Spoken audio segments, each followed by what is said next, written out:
दोस्तों, यदि आप भी पीएम किसान सम्मान निधि योजना के लाभार्थी हैं तो ये वीडियो आपके लिए काफ़ी इन्फॉर्मेटिव होगा। क्योंकि छोटे छोटे ऐसे कई सारे पॉइंट्स होते हैं जिनको आधार बना करके पीएम किसान सम्मान निधि योजना का पैसा आपके खाते तक पहुंचाया जाता है। लेकिन कुछ ऐसे पॉइंट्स हैं जो कि आपके अकाउंट से संबंधित हैं। तीन ऐसे पॉइंट जिसकी वजह से प्रत्येक किस्त में लाखों किसान साथियों को लाभ से वंचित होना पड़ता है। अगर आप भी लाभार्थी हैं भाई, तो आपको इस बात को समझ लेना चाहिए। क्योंकि जब प्रॉब्लम आपको पता होगी तो उसका सॉल्यूशन आप कर पाएंगे और पैसा आपके खाते में कंटिन्यू आएगा, रुकेगा नहीं। तो वो तीन पॉइंट क्या है, इसे आइए एक एक करके समझते हैं। सबसे पहली बात ये है दोस्तों कि आपका आधार कार्ड जो है वो आपके अकाउंट से लिंक है। ये तो आप कहेंगे कि हाँ लिंक है।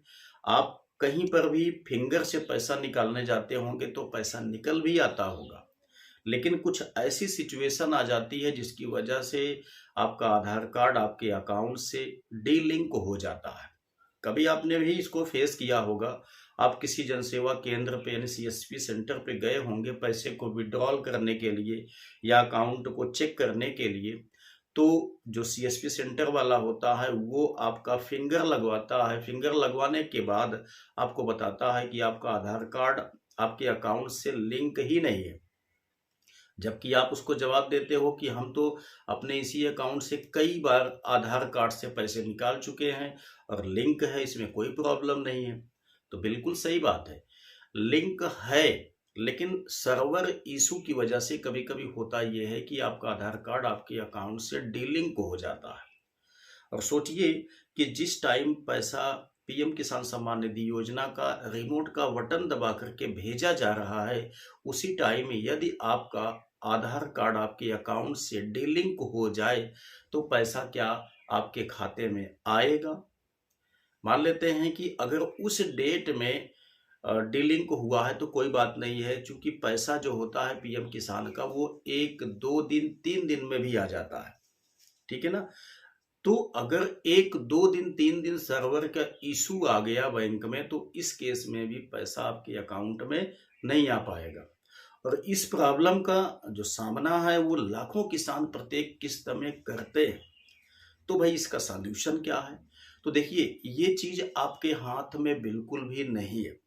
एक चीज यहाँ पे मायने रखती है कि यदि आप अपने आधार का मतलब अपने फिंगर से अपने खाते का चेकअप करते रहते हैं, जैसे कि आप विड्रॉल करें या मिनी स्टेटमेंट निकलवाएं या आप अपना अकाउंट का इंक्वायरी कर लें।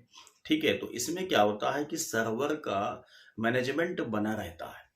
ठीक है, तो पैसा आपका मतलब आज जो आपका आधार कार्ड है वो डीलिंक होने की जो प्रॉब्लम है वो बहुत कम हो जाती है।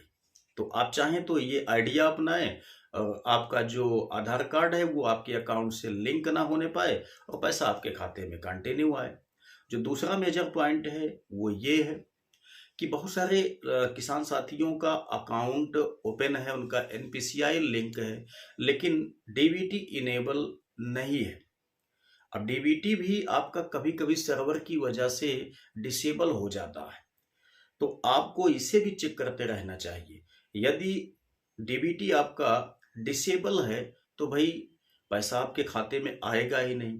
क्योंकि पीएम किसान सम्मान निधि योजना या कोई भी गवर्नमेंट योजना का पैसा डायरेक्ट बेनिफिट ट्रांसफर यानी डीबीटी के माध्यम से ही भेजा जाता है। ठीक है, तो इसके लिए आप क्या काम कर सकते हैं?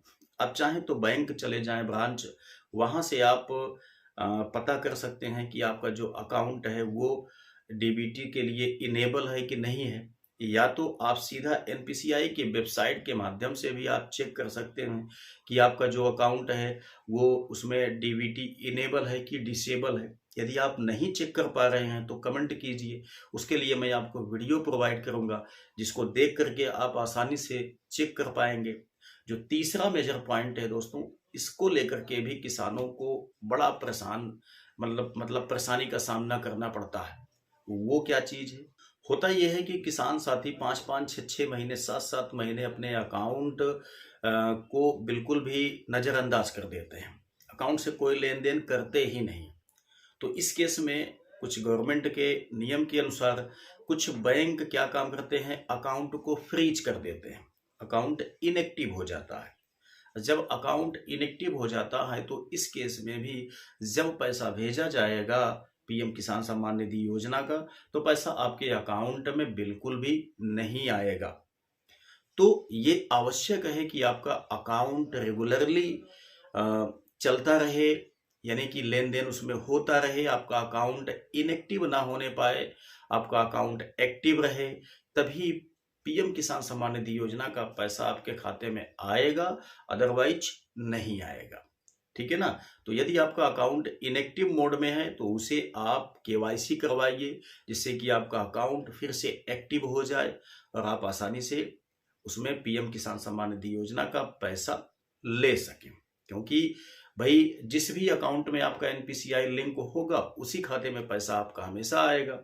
तो एनपीसीआई लिंक अकाउंट को आपको लेन देन करके हमेशा कंटिन्यूअस बनाए रखना चाहिए। यदि वो कहीं से भी इनएक्टिव हो गया तो पैसा आपके खाते में नहीं आएगा। तो ये 3 मेजर पॉइंट थे जो कि आपके अकाउंट से रिलेटेड हैं, और इन 3 मेजर पॉइंट्स की वजह से किसान साथी बहुत ज़्यादा परेशान होते हैं, क्योंकि उनके खाते में पैसे नहीं आते। तो आप इसको चेक कर लीजिएगा 23वीं किस्त के पहले पहले, ताकि 23वीं किस्त का पैसा निर्बाध रूप से आपके खाते में आ सके। और हाँ, अगर आपको ये वीडियो, ये इन्फॉर्मेशन पसंद आया है तो लाइक कर देना, अपने दोस्तों के साथ भी इसको साझा कर देना, और ऐसे ही सटीक इन्फॉर्मेशन पाने के लिए इस चैनल को सब्सक्राइब करके बेल आइकन को भी दबा दीजिएगा। तो चलिए मिलते हैं नेक्स्ट वीडियो में नई जानकारी के साथ, तब तक के लिए जय हिंद।